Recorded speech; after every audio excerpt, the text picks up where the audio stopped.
We all know very well that it is not enough to just earn money, you also need to be able to manage it properly and store it wisely. And you need to store it in order to manage it properly later, and to keep some of it as a safety cushion. And in order to save it, you need to store it somewhere and somehow, preferably correctly, in some very safe place, which, as you understand, requires certain knowledge and skills from a person. The fact is that they are constantly trying to take our hard-earned money from us by any means, and there are quite a few ways to do this. The best way to do this is for the state, which can devalue all our money in an instant, if, of course, we keep it in the national currency. And as you and I know, some states like to do this from time to time. They take money from their people under a variety of pretexts. For example, in order to patch up the holes in their rotten budget, mind you, in their own, but not in ours. Therefore, we need to be able to defend ourselves from anyone who encroaches on our money, whether it is the state or anyone else who either by force, violence, or by cunning wants and tries to profit at our expense. You and I must be able to protect our money. We are obliged to do this for ourselves, for our family, for our future and the future of our children. And for this, we need to learn how to hide it correctly, to keep it. This, I believe, is our main task in terms of personal finances. So let's look at where and how we can keep our money. If you approach the issue of storing money superficially, then this task does not seem so difficult. A person may think that there are plenty of places to keep money. The same banks, for example, are ideal for this. Put money in them and do not need to think about anything. Interest will also drip on them. You just need to choose a good bank, one with a normal rating and high interest. However, in reality it turns out that not all banks are honest, and not always even those that have a direct relationship with the state, so our money can disappear in them and no one will return it to us, despite all their insurance and other obligations. Of course, banks are different. Some of them try to be honest until the very last moment, but what is especially important is that banks can be located in different countries, including those countries where it is not customary to deceive depositors. You and I are smart people, and we know that in some places the banks, are allowed to rob their clients with impunity, and in others they are not. And in places where this is done very rarely, smart people prefer to keep their money. For some countries, providing quality financial services is a business, and it is an honest business, because no one steals anything from anyone. Well, let's say, if you put your money in a Swiss bank, what is the probability that it will be stolen from you, no matter how? It is small, you must agree. It is, this probability, but it is small. And what is the probability that your money will be stolen, again, no matter how, in a Russian bank? It is much higher, right? We have already been through this. And thank God, not all of us have a short memory. Even if you keep your money in the most reliable bank in the country, you cannot be sure that your money will be returned to you. How many such stories have there been, when people lost their funds, even in cases when they kept them in the largest state bank? And it does not matter who and how deprives us of our hard-earned money. It does not matter what excuses they come up with for us in such cases. If we lose our money, then there is no justification for this. So, unfortunately, theft of money in our banks still takes place, although they in every possible way instill in the population the idea that everything is reliable, everything is good, everything is honest. And they are working on this problem, I think. Here, as we can see, bankers together with the state came up with deposit insurance to increase public confidence in domestic banks. However, some people sometimes have problems with this insurance, but few people talk about it. Therefore, we, at a minimum, need to take into account the fact that our banks, as well as our state, are not particularly reliable. At least for now. Well, this is my purely personal point of view. Those who do not agree with it may not take my words seriously. I do not trust our banks. And so, in this article, we will not consider them as a place to keep money, unless you want to save some pennies, but really serious funds, and plan to keep them in the bank not for a couple of months or a maximum of a year, but for several years. So keep in mind all this beautiful advertising of deposits, when you are urged to keep money in supposedly reliable banks, can become dangerous bait for you. Bank deposits are a rather risky financial instrument if we are talking about large sums of money that you want to keep in domestic banks for a long time. In any case, I would not recommend you to take such risks. Also, today many advertisers can offer us to invest our money in some, again, damn reliable and at the same time highly profitable financial programs, and in fact, adventures.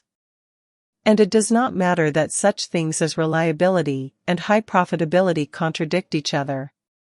So in this way you are offered, like in the field of miracles, to bury your money so that a money tree will grow from it. That is, you are offered not only to save your money, but also to increase it.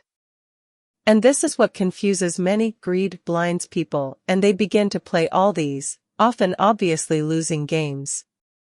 Understand, all these forex, stock markets, mutual funds, PAFs, mutual aid funds, and God knows what else are not a way to save money, it's a game. And those who organized this game always win, and a little less often those who are very good at it. Nowadays, all these so-called financial instruments have replaced casinos, lotteries, and other scams. No, I don't want to say that all of the above will definitely deprive you of your money.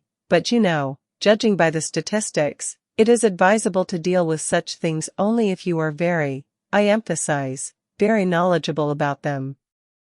And if not, then neither storing nor increasing your money with the help of all sorts of companies that promise you mountains of gold is not recommended. Otherwise, you will have financial problems, as happens to those who get carried away with gambling and cannot stop. And what is recommended? Where to keep money? Now let's think about this together. First, we spat out what usually comes to mind, and now we will really think. We will think about where to start storing money. I believe that this should be done by studying positive examples of saving money by, let's say, smarter people. Therefore, pay attention first of all to those guys who have a lot of money. Let's look in particular at those people who live in our country and have a lot of money. Or rather, they do not so much live here as do business, but since they talk so much and so often about patriotism, we will assume that they live here. Let's play along with these hypocrites. So, do they keep money here, in this wonderful and beautiful country, namely, in our domestic banks? It turns out that no, they do not. They, as we call it, take it abroad, to all sorts of offshores. And what about the state, primarily those who make decisions in this fairy tale country? Does it keep its money here at home, in its banks? It turns out that it doesn't either, it doesn't. You know, it also keeps it in foreign banks, and in particular in American securities, as a very reliable format, if I may say so. In general, they also keep their money somewhere there, but not here. And why? Probably, they don't trust, it turns out, they don't trust themselves. And then should we trust them and everything that is under their control? I don't think so. After all, how can you trust those who don't trust themselves? Thus, your money definitely shouldn't be kept where the money of those people who have several times more than you do isn't kept. Is that logical? Then it turns out that we also need to keep our money somewhere where there is peace and quiet, where money lives very well and comfortably, as do people, by the way. And then you won't have to rack your brains over how to get your money back if something happens to it. Because nothing will happen to it. Unless, of course, you're an oligarch or a bandit, against whom the West imposes sanctions from time to time. But let's assume that you don't have that opportunity. Let's assume that you don't have enough money to take it abroad and keep it somewhere far from your beloved homeland. What's left? There is only one thing left to do: keep them in a bank, but only in a glass one, or in a mattress, or under the floor, somewhere walled up in a safe, and so on, in general, where no one but you will find them. I am speaking in all seriousness, friends. Many people I know do this. Moreover, I will tell you a secret: I do this too. I do not trust Russian banks one bit. I keep money in them, but a small amount, which I am morally ready to part with. But I keep my strategic cash reserve in a place that is hard to reach for other people, so that no one can ever touch it with their dirty paws. Only one thing is important: the money should not be domestic, but foreign. Do you understand? That is, you need to keep dollars, and not some rubles, hryvnia, tenge, or whatever else we call money. Dollars can be safely walled up, because their shelf life, judging by the statistics of depreciation of this currency, is on average about 100 years. You will not live as long as the purchasing power of the dollar. The same ruble, as you can see, has a much shorter shelf life. And bank deposits, in our banks, they, my friends, are for those who like extreme sports. So if you have nothing to withdraw abroad, you are not a millionaire who has a lot of money, not a person close to the emperor, in the sense, to the Tsar President, then keep your money closer to your body in the most benevolent currency. That's all. There is no need to invent anything here. Excessive knowledge in the financial field can be harmful to you, because very literate people often get deceived in a literate way. Do you think that in the same at one time only old ladies lost their money, and all sorts of collective farmers' Golubkovs? Nothing of the sort. Many educated people who understand finances bought into primitive, one might even say, stupid advertising, and gave all their money to scammers. So if you want to save your money, no need to invent anything. For those who have a question, what the hell to save money for, why not just spend it all? That is, invest, I answer, to have funds not only for a so-called rainy day, but also to solve your strategic tasks.